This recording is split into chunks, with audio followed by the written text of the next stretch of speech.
can run on natural gas and will have a place to be able to fill up. Industries are doing this. They want to see this. This is a way that great American companies can produce great American energy. They're patriots, and I hope we'll continue to encourage these folks. Thank you, and I yield back. The same American greatness that the gentleman from Ohio was talking about, where innovation meets a need. We have a need for energy independence, and innovation is meeting that need by creating a brand new company and a new technology to put gasoline in America's cars and trucks and tractors. And what an amazing story coming out of Oklahoma. You know, hydraulic fracturing is something that I think is next on the table for this Congress to address, because we're seeing a lot of misinformation out there about hydraulic fracturing contaminating drinking water. But, folks, that is just wrong. There hadn't been a single instance where a hydraulic fracturing operation has contaminated drinking water. From my understanding, most of the natural gas shelves, such as Marcellus or the ones out in Oklahoma and Texas, are 10,000 feet, 6,000 feet deep in the earth. And most wells where we get our drinking water are 300 feet to 1,000 feet. 1,000 feet would be a deep well. Very expensive well for Americans. That's why they don't go that far. They look somewhere else for water. The fracking takes place much deeper. So there hadn't been a single instance. That the misinformation out there has been refuted by you many times in Oklahoma when you, I repeat, come drink our water in Oklahoma. I appreciate that. You know, a key Republican energy proposal is the National Petroleum Reserve Alaska Access Act that will cut through bureaucratic red tape and unlock the full potential of energy resources in the Alaska Natural Petroleum Reserve by ensuring that oil and natural gas are developed and transported in a timely and efficient manner. But there are delays in accessing that from this administration. And whether these delays are the result of government incompetence or ideological vendettas, the fact of the matter is that these regulations are costing American jobs and raising energy prices. The House has offered a clear path on job creation and economic recovery. That path is less taxation, less regulation, less government intervention, and more economic certainty in the marketplace. The folks from Kansas have talked with me numerous times about energy. And so I'd like to take an opportunity to recognize Mr. Holzkamp from Kansas to talk about what's going on out there and that great American state's focus on American energy independence. So I recognize the gentleman from Kansas. Thank you. I appreciate the opportunity to speak today. I'm very interested in learning what continues to happen every day in our other states, particularly our state to the south. And being from the state of Kansas, I'd like to talk a little bit about the coal industry. And you might say, well, Kansas and the coal industry, what's that have to do with Kansas? I'm a farmer by trade, and we produce a lot of corn and wheat and soybeans and many other things. But in order to produce those, we need a lot of electricity. And number of decades ago, we built a coal-fired electrical power plant in western Kansas and generates electricity that covers 6 to 7 states. About 5 or 6 or 7 years ago, we said, you know, we need more electricity. Our economy continues to grow. We need more electricity. And we begin the process in western Kansas to expand our electrical production. We need more electricity. If the economy is going to grow, and I'm sorry to say now the economy is not growing very quickly under this administration, and let me tell you why. It's called overregulation. It's called litigation. It's called the attempt by this administration and others outside that are working together with this administration to stop the generation of more electricity, more energy of various types. We need more energy. We need more American energy, and we can produce that. We're trying to do that right now in western Kansas. We're trying to produce more jobs. This administration and folks close to this administration, and this is hard to believe, they have said that you want 1,900 construction jobs, and you want to create 1,900 jobs in western Kansas to grow your ability to produce American electricity. And you know what the answer is from this administration? You know what the answer is from environmental groups? You know what the answer is? They said, no, we don't want your jobs. We don't want 1,900 jobs in western Kansas. I have rural communities. all across western Kansas, and they depend on this power. And actually, if they don't have more electricity, we will begin to see brownouts in less than a decade in a rural area. And we're trying to grow our production of energy, of coal-fired electrical power. And this administration says, no, we're going to sue you. The EPA says, no, we're going to stop you with new regulations. Various outside groups are throwing lawsuits. It's death by litigation. And that's not only stopping our power plants, it's stopping power plants all across the country. Now, it's hard to understand. I've talked to my constituents and say, well, why can't we have more electricity? Who's opposed to this? Who's opposed to jobs? Somebody in Washington is opposed to jobs. There are regulators all over this country, particularly our nation's capital, that says, no, I would rather you pay $5 gasoline. No, I'd rather you have higher electricity rates. If we don't generate more electricity in my state, in western Kansas, they anticipate 40 to 50% increase in electricity rates. But by the time that would happen 4 or 5 years from now, they'll say, well, why didn't you do something about it? Which is why I'm here tonight, because we have to do something about it now. Our competitors across the way in China, I believe they figured out, they recognize you need more energy of whatever form. We need more energy. And we need to produce more electricity. We need to produce more diesel fuel, more gasoline. We need all the above strategy. But when you have an administration and a culture in Washington that's dedicated to limiting access to energy, when you have an energy secretary that suggests Americans need to pay $5 a gallon on gasoline, our energy secretary suggests we need to pay $5 a gallon on our gasoline. What is going on? We need to pay more? No, we need to pay less. And the way we do that is not having a brand new policy, a new program in Washington. No, we need to let American entrepreneurs continue to do what they've been doing for years, and that's producing a needed product called energy. And we can produce it in many ways in Kansas and all throughout the Midwest, all throughout the nation. But when you have this narrow agenda of those in Washington that have dedicated their lives to make certain that our electrical prices go up, our energy prices of all form go up, that's going to cost us more unless we can turn on the entrepreneurs. Actually, there was a report from our U.S. Chamber of Commerce, and actually I know there are folks in this town that get upset when you talk about people that actually create jobs, because it's actually the private sector that creates jobs. But they estimate there are 351 stalled energy projects across America. And the one in western Kansas with Sunflower Electric Cooperative is just one of those. But there are 350 others.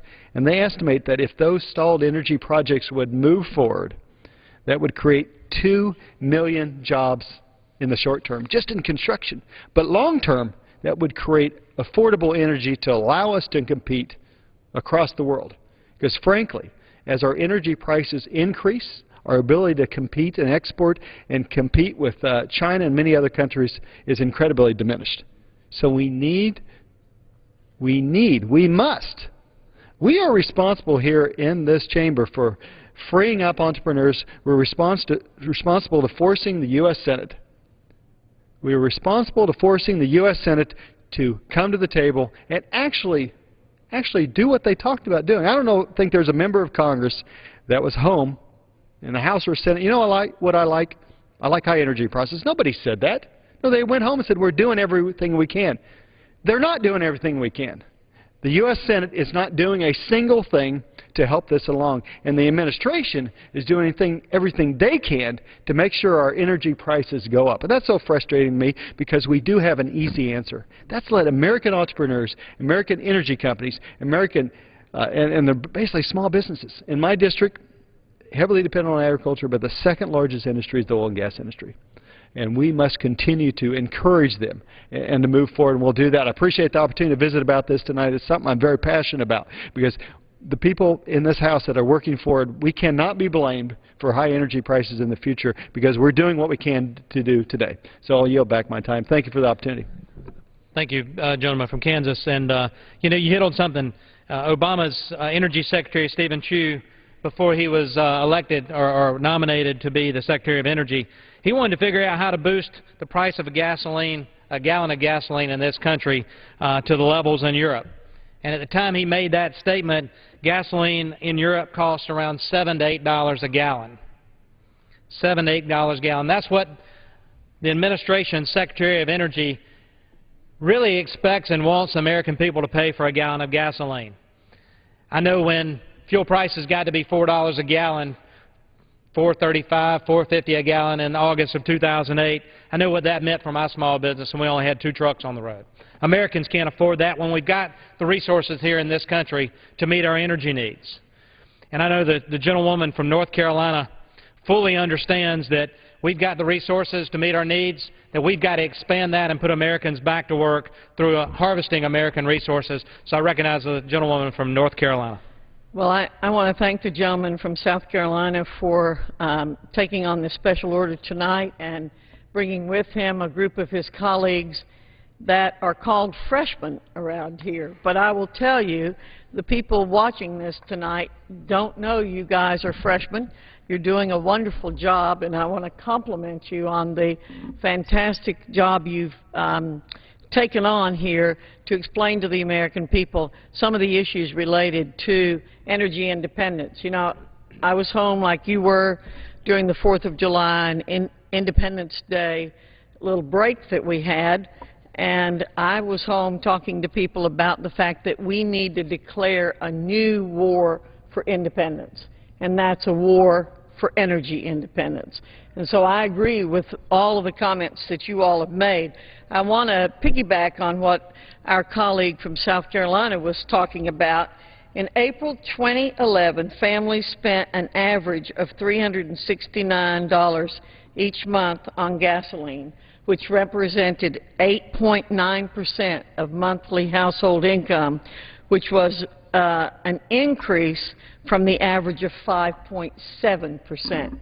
Now that is hurting the people in my district, and it's hurting the people in your district. And we need to continue to point out that this administration has created these problems. These weren't created by Republicans. Democrats were in control of the Congress from January of 2007 to January of 2011. We were in the minority during those 4 years.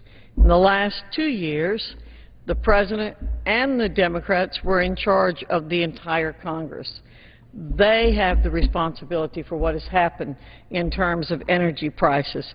What Republicans have done in the last 4 years, as well as this year, we have put forth and passed legislation that would eliminate needless permitting delays that have stalled energy production. We've put forward common sense solutions to these high energy prices. Again, we believe in an all of the above principle. We want to see us have all of the things that we need in this country to make us energy independent. And our government should be promoting our energy resources, not blocking their development. If we don't do that, we are going to continue to have 9% unemployment rate, and all of the comments that have been made about what producing energy in this country can do to unemployment. We must do that. And until we get an administration that understands that, and a larger number of people in the Congress that understand that, American families are going to be hurting. So I want to compliment all of you tonight who have come here and spoken out about these issues, and I want to turn it back over to the gentleman from South Carolina. I want to recognize the gentleman from Kansas to talk about further. He comes from an energy background, supplying parts to the energy production field. So the gentleman from Kansas. Thank you. Thanks, gentleman from South Carolina. I just want to say a couple of things quickly. You know, I've had a chance to hear, speaking before me, a gentleman from Oklahoma talking about drilling and service companies. Until just over 6 months ago, I ran one of those small companies. It created energy jobs in Kansas and in Oklahoma and in Midland, Texas, and in Kilgore, Texas, and all the places where American energy can be produced for American consumers. You know, it's not that hard. This president just makes it so. We know we can have safe, clean, affordable energy produced here in America by American innovators, American businesses, and American jobs if we'll just do the simple things and get the federal government out of the way. You know, just a few minutes ago, my colleague from Kansas spoke. He spoke about a power plant in his district in Kansas that we've been trying to build with clean coal technology. We've been trying to build it for years. It's cleaner than the plant that exists today.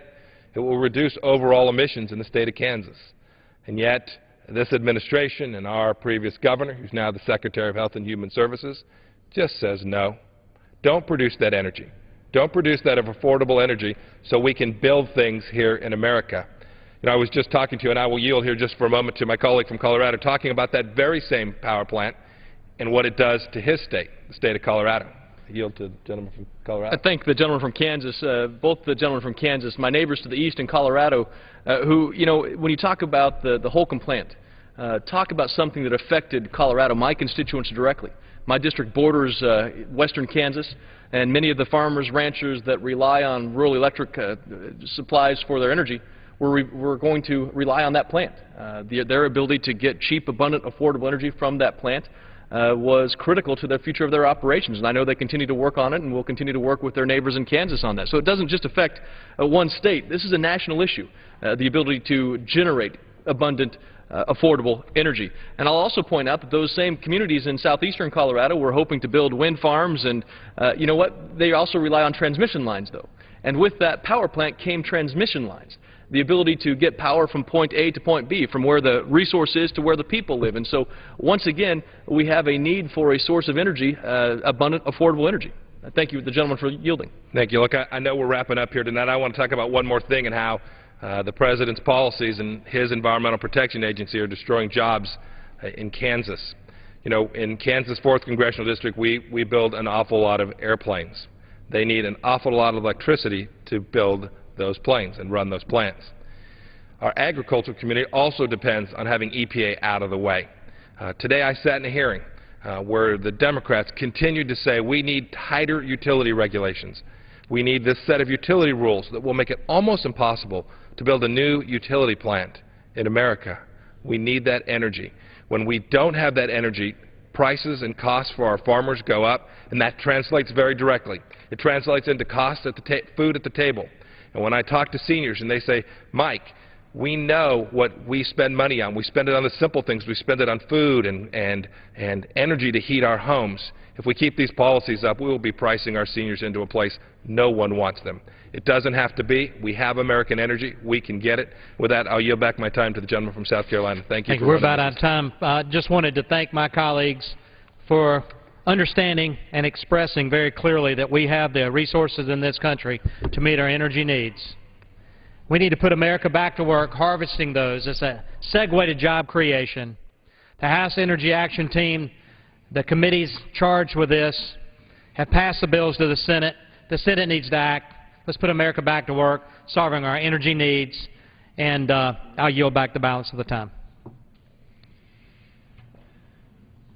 Gentleman's time having expired, under the Speaker's announced policy of January 5th, 2011, the gentleman from New York, Mr. Tonko, is recognized for 60 minutes as a designee of the Minority Leader.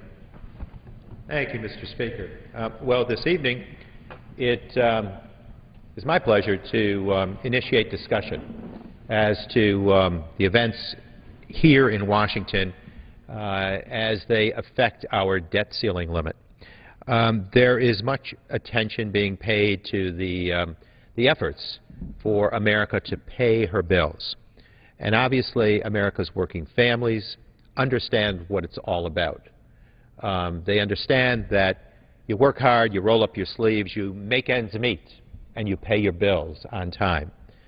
Well, the concern that we have today is that as we attempt to get that phenomenon done, as we have many times over the last several years, you know, the bills have been rung up, perhaps by those members of Congress before us and by administrations before us, but nonetheless, they are bills that need to be paid.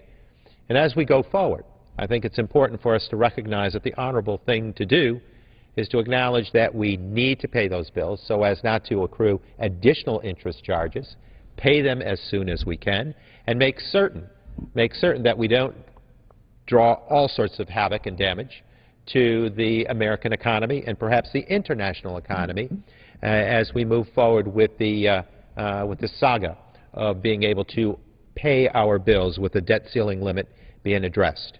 Now, many presidents have asked for this opportunity so as to be responsible in their administrative role. in their executive role. This President has now been addressing this issue, and we have brought in discussion to enable to authorize that debt ceiling limit being adjusted, that it should be accompanied by spending cuts.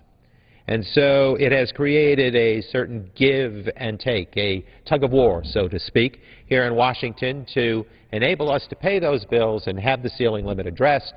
It is being attached, an agenda is being attached that would include spending cuts. Spending cuts that in some ways can devastate the working families of this nation, an assault on many of the needs that they have. There is, with a Ryan plan that now has become the Republican plan as it has been passed by this House, would address Medicare as we know it. It would end Medicare, a program that was initiated back in 1965, took hold about 45 years ago in 1966, and has addressed the economic vitality of many senior households since that time. Prior to that legislation for Medicare, many of the seniors were victimized, not being able to access that sort of care, not having the health care plans they required. The industry would cherry pick. They would take certain elements of the senior population that were a safer risk, an easier risk. And when it came to affordability, again, a drain on the economic vitality of retirees, those who would retire at a certain level of economic viability would have that situation dip southward as their medical costs would drain those retirement savings. And so history has shown that economic vitality of our senior community has stayed more constant, more durable since the time of Medicare.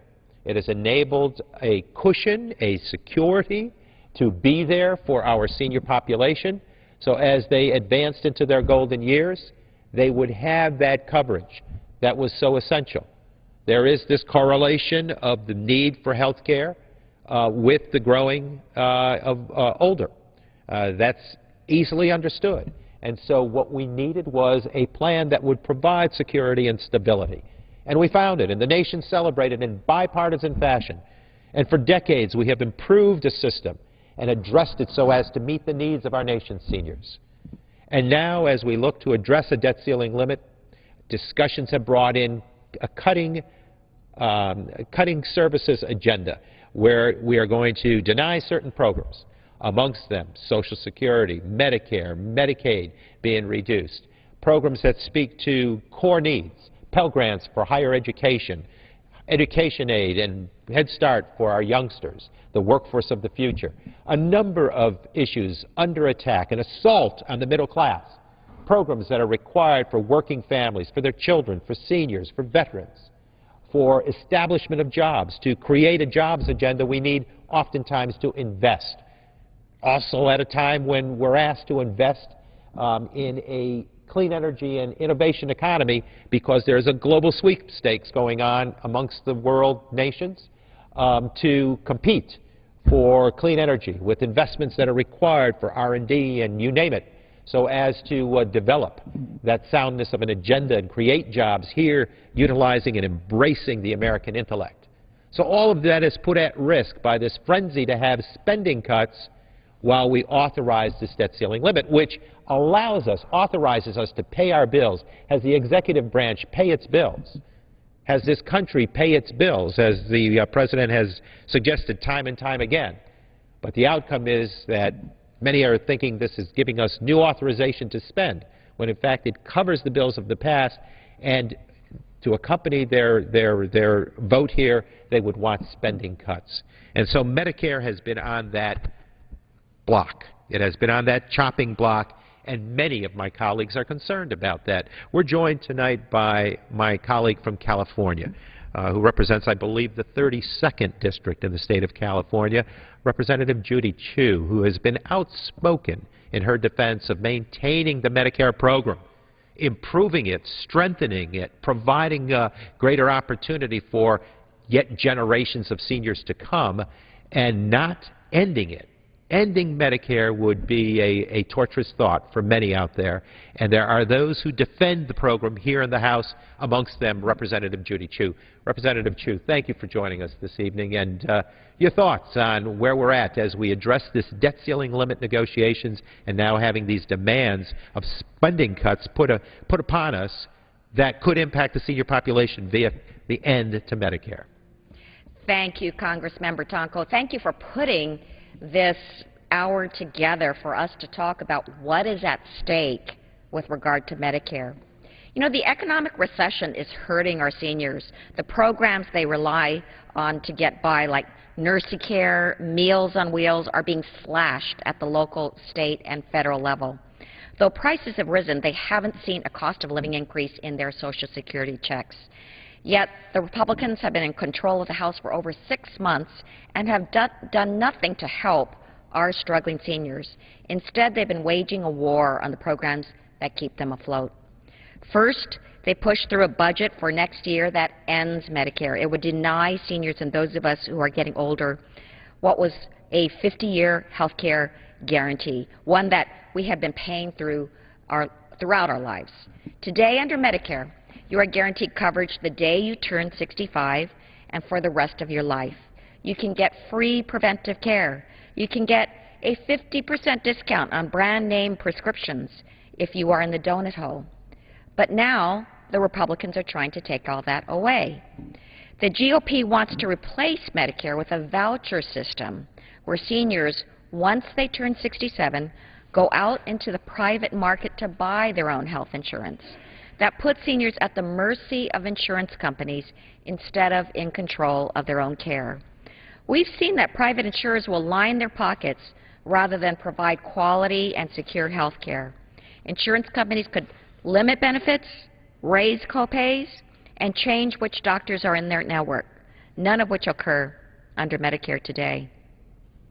The proposal, rather than tackling skyrocketing health care costs, simply shifts these costs onto the backs of seniors and Medicare. And because the amount of the Medicare voucher won't be tied to rising health care costs, seniors will be forced to shoulder the burden as health care costs increase. According to the nonpartisan Congressional Budget Office, in just 10 short years, out-of-pocket health care expenses for a typical 65-year-old will double under the Republican budget. And in 2030, a new retiree will be paying over $20,000 out-of-pocket for medical expenses. Rather than fixing our fiscal problems, it just makes seniors pay the bill.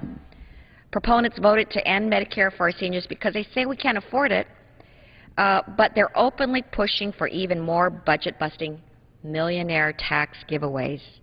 In the same budget that ends Medicare as we know it and makes seniors pay double health care costs, big oil gets tax subsidies, millionaires get tax breaks, and corporations have to pay less taxes. And now we're hearing that Republicans want to make massive cuts in Medicare as payment for their votes on the debt ceiling. Some have proposed requiring Medicare beneficiaries to pay even more for their Medicare benefits, either through higher co-pays or higher premiums. The solution is fixing the real problem of increasing health care costs for all Americans, not shifting cost burdens on our seniors. That's not going to work for the 40 million seniors enrolled in the program who have Medicare for their health and economic security. But that's not all. Next week, Republicans are going to push through a constitutional amendment to the floor that will force the deepest cuts in Medicare yet. This so-called balanced budget amendment is just pulling the rug from under the seniors in the name of cutting spending. This amendment is designed to make it easier to reduce the deficit by slashing Medicare benefits rather than by closing tax loopholes for private jets. The way the bill is written, we'd have to privatize Medicare completely and raise its eligibility age to 67. By forcing Congress to keep spending at unheard-of levels, we would inevitably shift the real economic burdens onto the backs of our nation's most vulnerable, the elderly. It would make it virtually impossible to repeal special tax breaks for the wealthy or big oil and gas producers. But it would allow Congress to destroy Medicare with a simple voice vote. Well, I think that our federal debt and budget is more than just about dollars and cents. The way we spend our money is a statement of our values and priorities. Republicans want us to believe that cutting benefits to seniors is the only way we can solve our debt crisis. But I say there are other ways. The debt must be addressed, but it should be done in a way that's fair to all.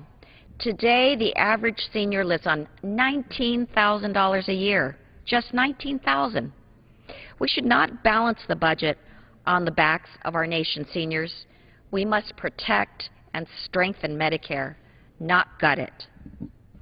These talks are about priorities, and my priority is keeping seniors in their own homes, communities, and off the streets. Thank you, Congressmember Tonko. You're welcome. Representative Chu, you know, you raised an interesting fact with the Medicare, the end to Medicare proposed by the Republicans in the House. The cost shifting that takes hold. It's about a two-third, one-third split today. And the out-of-pocket expenses to a senior, at times, as you pointed out, $19,000 as an average income, even those out-of-pockets for the one-third today can be rather demanding. But to shift that now, to flip it to one-third, two-thirds, where 32 cents on the dollar would be what you're provided with your voucher. And as you suggested, through the course of time, it will not reflect accurately, well enough, the growth in health care costs because they don't index it correctly. So you start with a one-third burden of what government will contribute. That means 68 cents out of the pocket for seniors. I don't know how they would afford it. I represent a disproportionate high number of senior citizens in the 21st Congressional District in New York State. And this would be a drain on many households. And when we see the costs that some of them would have to absorb with pharmaceutical costs that, you know, enable them to either recover or at least live in some sort of dignified manner, it is really a strong concern. And for the groups who are proposing this to have the audacity to suggest that it's what Congress gets, when Congress is getting 72 cents, I believe, on the dollar for their health care coverage. So every dollar of premium that they pay, 72 cents is covered, as opposed to the 32 cents they would have go the way of senior citizens. Nothing could be farther from factual than what they've portrayed here. And so this is a cost shifting that is a very painful measure. And we've had a program that's worked so well that seniors in my district say, hands off my Medicare, hands off the Medicare. If you want to do anything, make it even stronger. Protect that Medicare program, but that now for 46 years, 45 years, has worked so well and worked in a way that has addressed the dignity of seniors in their retirement years. So, Representative Chu, we thank you for your participation here this evening. We've been joined by another colleague from the state of Maryland. I believe that Donna Edwards, it's Maryland 4, isn't it, Representative Edwards? Maryland's 4th District? I thank the gentleman. It is Maryland's 4th Congressional District, which is just outside of the nation's capital. But I can tell you that in the 4th Congressional District in Maryland, just like across the country, people in my congressional district are just stymied at the idea that we would in any way reduce Medicare benefits, that we would end them, that we would shift costs on things like Medicaid to our states, that we would reduce benefits for Social Security, all of this in the context of a conversation about lifting a debt ceiling and making cuts to things that impact our debt, our long-term debt and our deficits, when I just wanted to point to the gentleman. Most Americans don't know this, but I think they need to understand, as you can see here from this chart, that the largest portion of our long-term debt is caused by the Bush-era tax cuts. not by Medicare and not by Social Security. Now, to be sure, one might argue, I think, that we need to make sure that Medicare and Social Security are solvent for generations to come, because we want to honor the contract that I've made with my mother, that my son has made with me. But that shouldn't be anywhere near this conversation about lifting the debt ceiling, because it isn't the burden of seniors and those with disabilities to bear the burden of paying for these Bush-era tax cuts for those who make over $250,000 instead of shifting that burden where it really needs to be. If the gentlewoman would yield. I will. Representative Edwards, when you talk about this debt, I think we need to state, too, very clearly that these were off budget.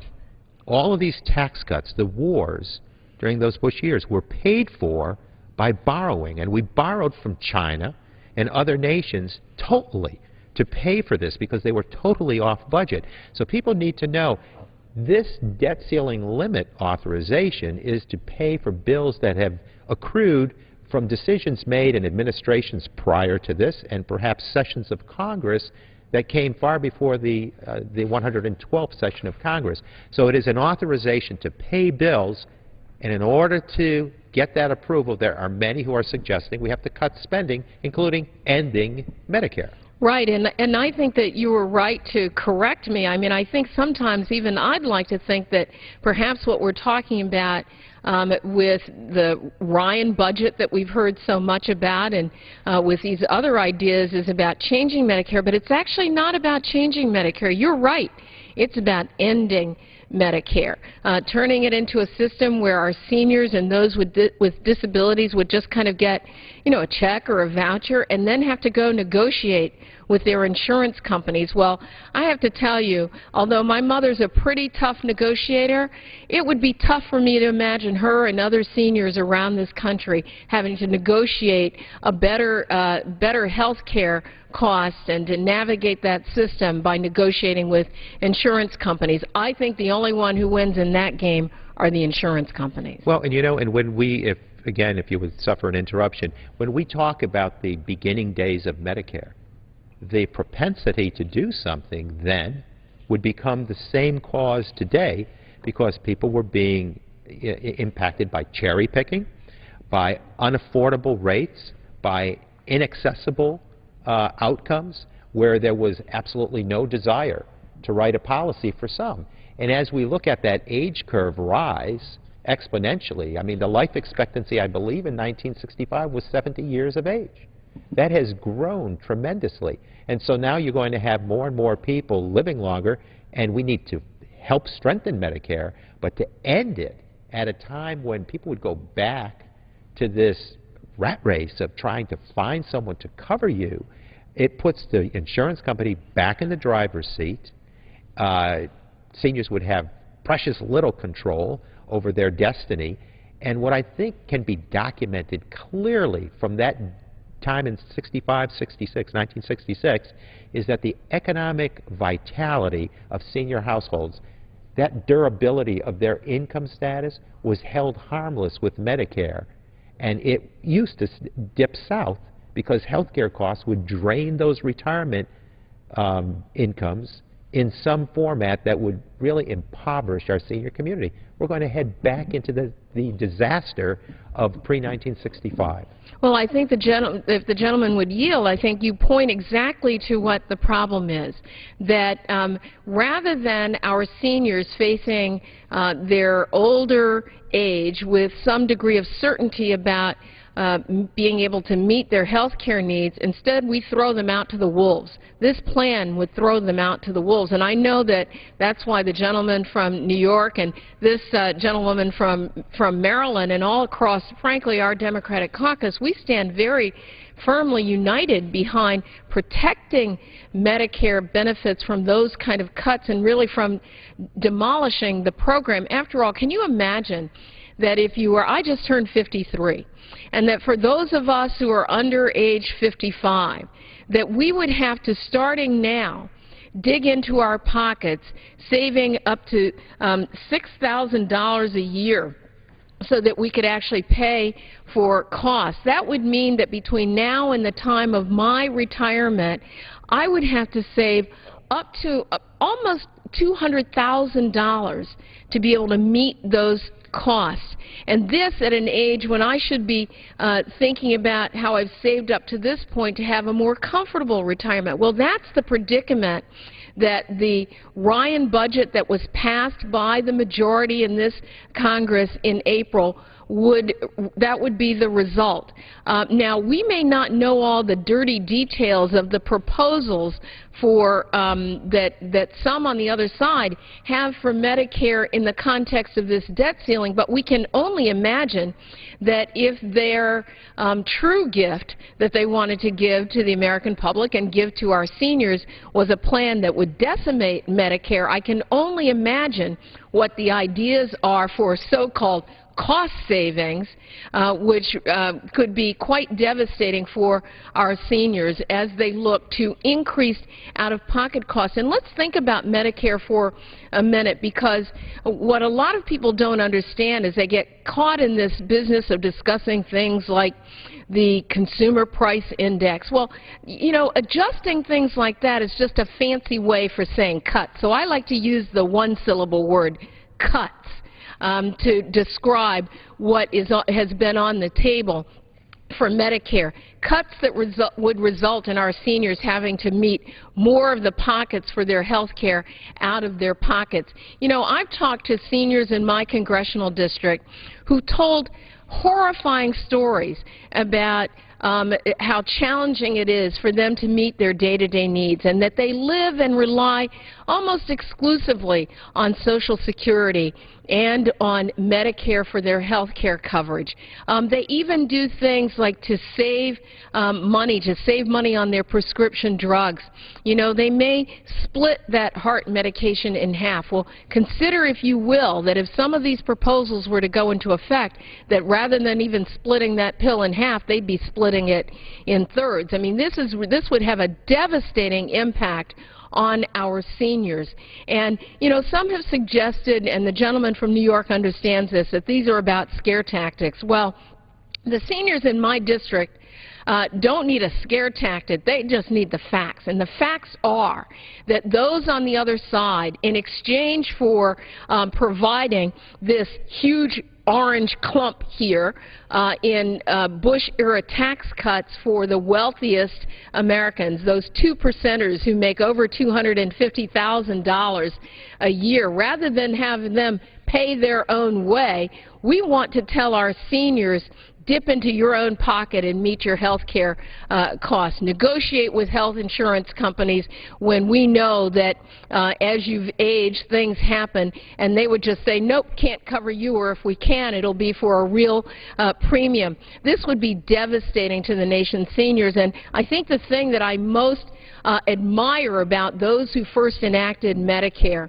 is that it really was about how we feel about one neighbor to the next, one generation to the next. That bond that we had that says that we actually care about each other and meeting our health care costs, that we don't want seniors left out in the cold when it comes to their health care in their golden years. I want to keep that promise, and I know the gentleman from New York wants to keep it too. Absolutely. Representative Edwards, you struck on a chord that is just repeated over and over again in my district.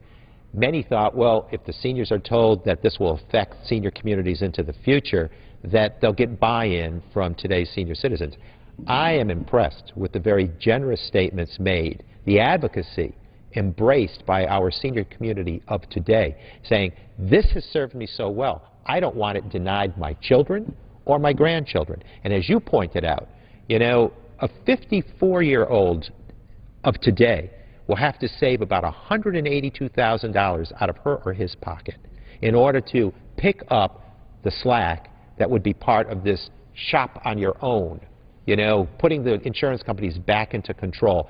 The senior is going to get a voucher that covers a third of the costs that they need to have health care coverage, and then dig into the pockets for the rest. So that means a 54-year-old of today will have to save $182,000, but then the 30-year-old will have to save $400,000. Where are we going with this? This is all to cut a program that has served with dignity the senior community of this country, all to pay for the Bush-era tax cuts. So this is a way of sliding savings by ending Medicare and bringing it over to pay for millionaire and billionaire tax cuts and for subsidies to oil companies. This is as vulgar as it can get. And to attach this to a discussion on debt limit where we look for authorization to pay our bills, just like America's working families roll up their sleeves, earn that money, and pay their bills, they expect their government to do the same thing. And to play a game on Medicare where you deny access and affordability for a basic core human need after a record of tremendous performance since 1966 is, I think, so objectionable that it's no wonder when we go home, when you go to Maryland, when I go back to upstate New York, people are saying, hands off my Medicare. Well, and they're saying, if the gentleman would yield, they're saying that Absolutely. with good reason. It's because it's worked. It's because our seniors are no longer wondering in their golden years whether they will be able to meet their health care needs. It's because our seniors are not, and their families are not struggling to make sure that those health care needs are met. It would be one thing if we were arguing about a program that was inefficient and not cost effective, but every single piece of data about Medicare tells us it's more efficient than the private sector, that that in terms of its cost effectiveness, it's more cost effective than the private sector. And what I like is that when we passed the Affordable Care Act, and the gentleman will remember this, is that we actually did some things to really strengthen Medicare. I'm proud of that. And I do want to have the discussion about making sure that we strengthen for future generations Medicare, Social Security, these important safety net programs. And I don't know about your district, the gentleman's district, but I know that in my district in Maryland, people have lost their 401k plans. They've lost their private pensions to the extent that they've had them. They've lost value in their homes.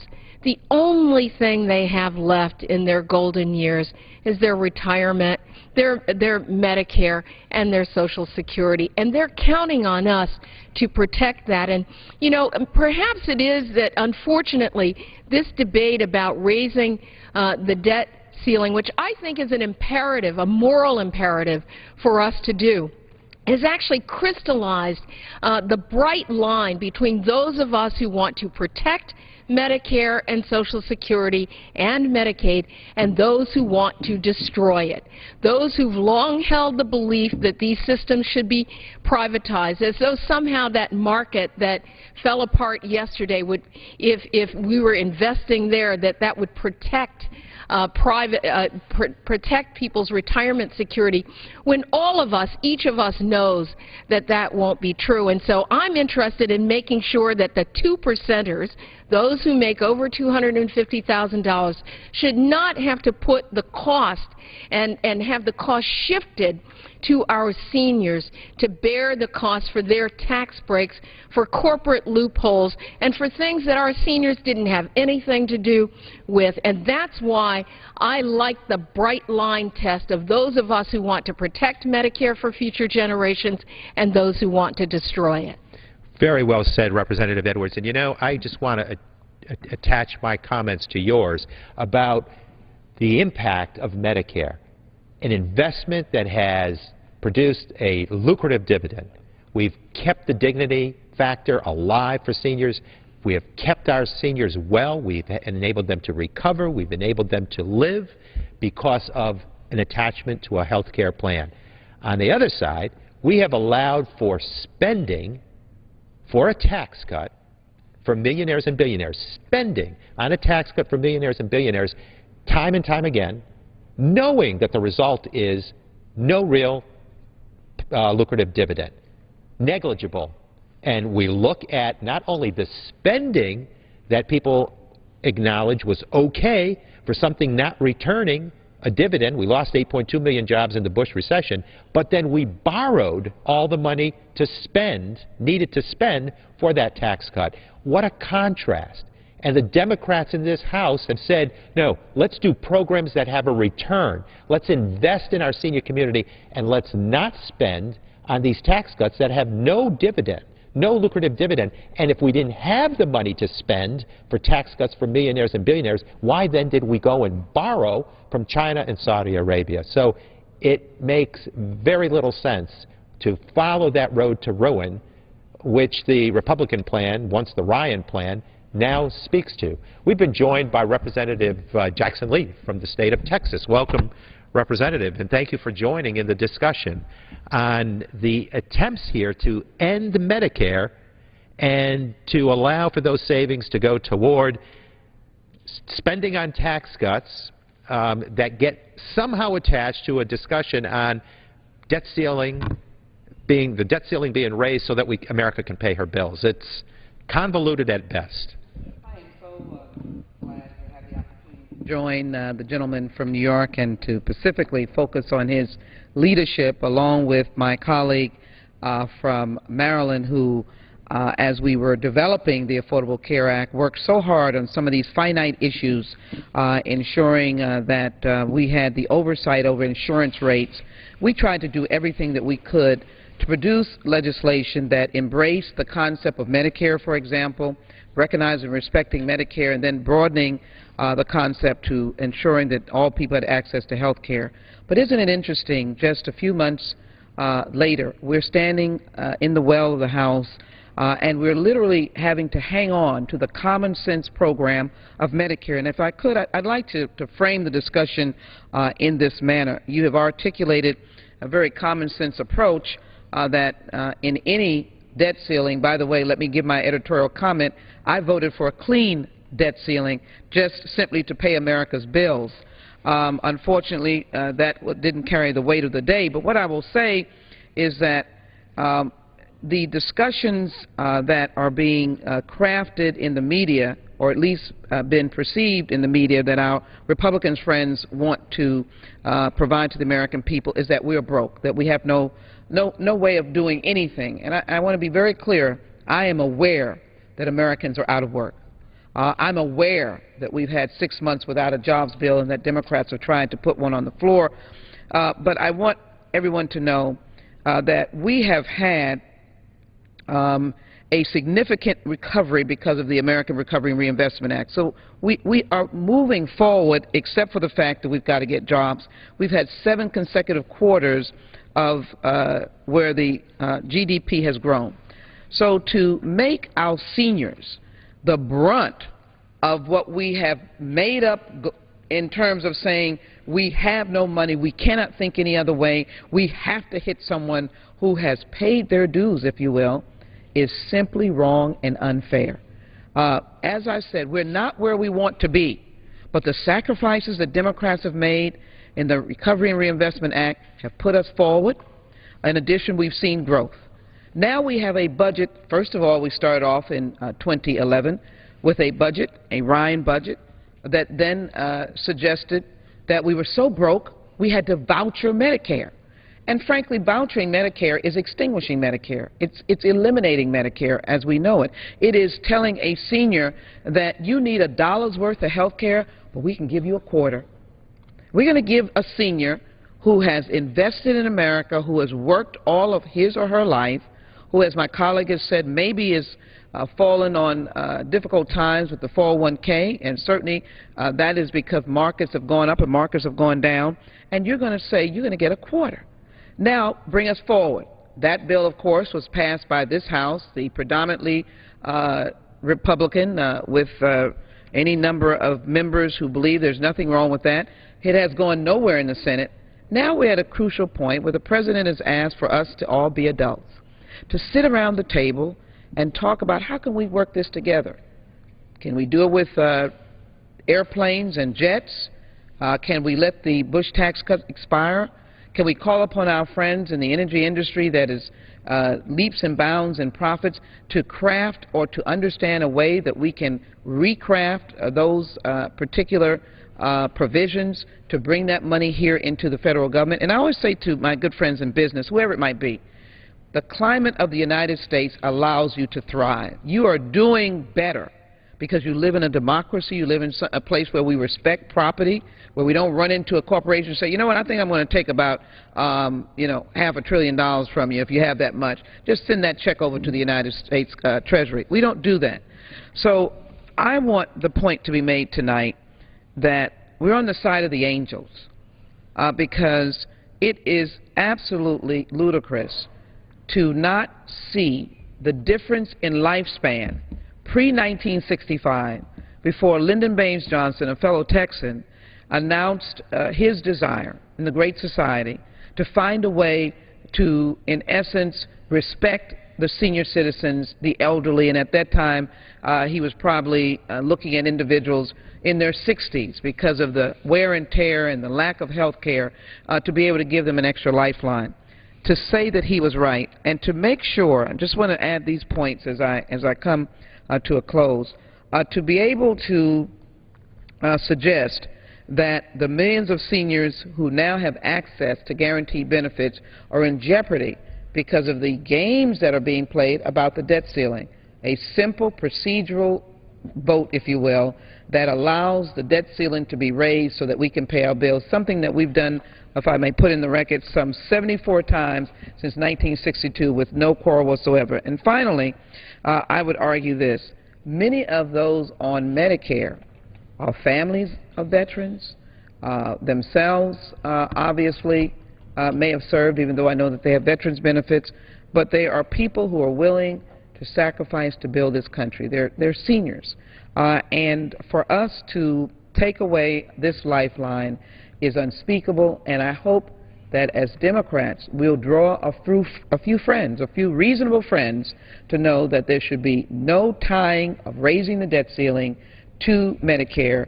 There should be a tie to raising revenue. That's the common sense approach to take. Well said, Representative Jackson Lee. And, for us to now quickly approach this deadline by which the debt ceiling has to be raised, and to put the added pressure of ending Medicare into that discussion is vulgar. 46 million Americans are watching this, and they know that they're at risk here simply because people want to unnecessarily attach the end of Medicare into this discussion. And, as Representative Edwards said earlier, we've improved it with the Affordable Care Act. We've allowed for no deductibles, no co-payments for annual checkups, for certain screenings. We're making it stronger. We're trying to get prevention in there to bend that cost curve.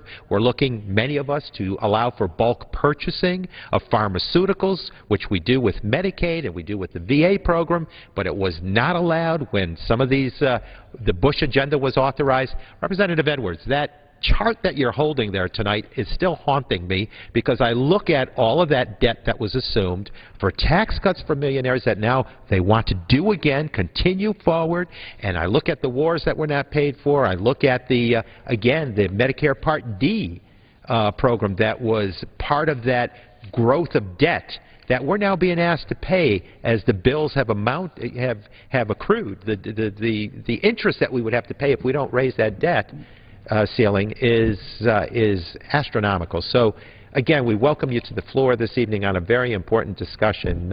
And your thoughts. You were going into the concerns for Medicare being ended for those that count on you to be their voice here in the House. Well, thank you for yielding, and it's wonderful to be able to join my colleague from New York, my colleague from Texas in this discussion.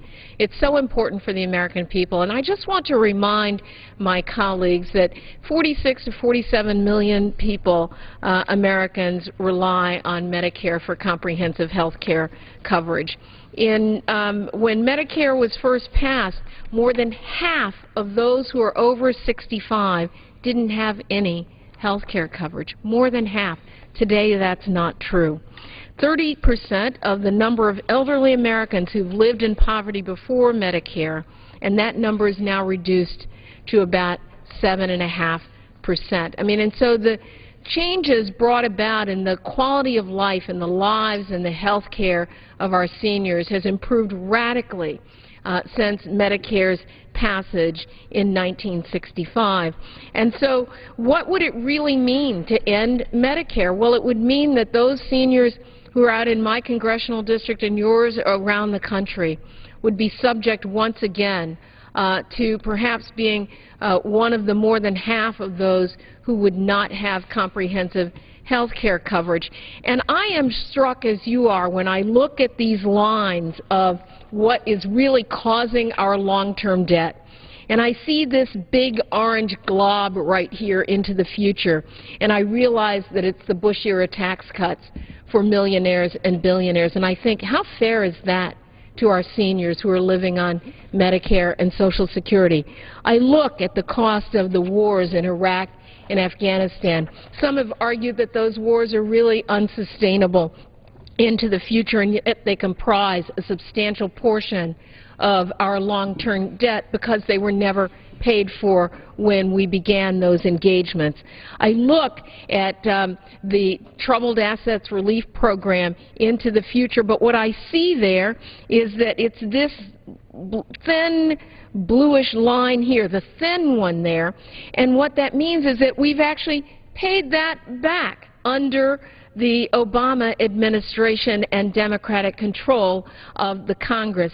And then we have this, big glob here that's about the current economic downturn. And it strikes me that if the Congress really wanted to do something, if the majority really wanted to do something, leave Medicare alone. Leave Social Security alone. Leave Medicaid alone. Don't shift that to the states. Focus on creating jobs, getting 20-some million people back to work so that they can contribute to our tax base, so that they can contribute to Medicare and to Social Security. Do a jobs program, and that will strengthen some of these programs that we care so deeply about. Well, in Congress,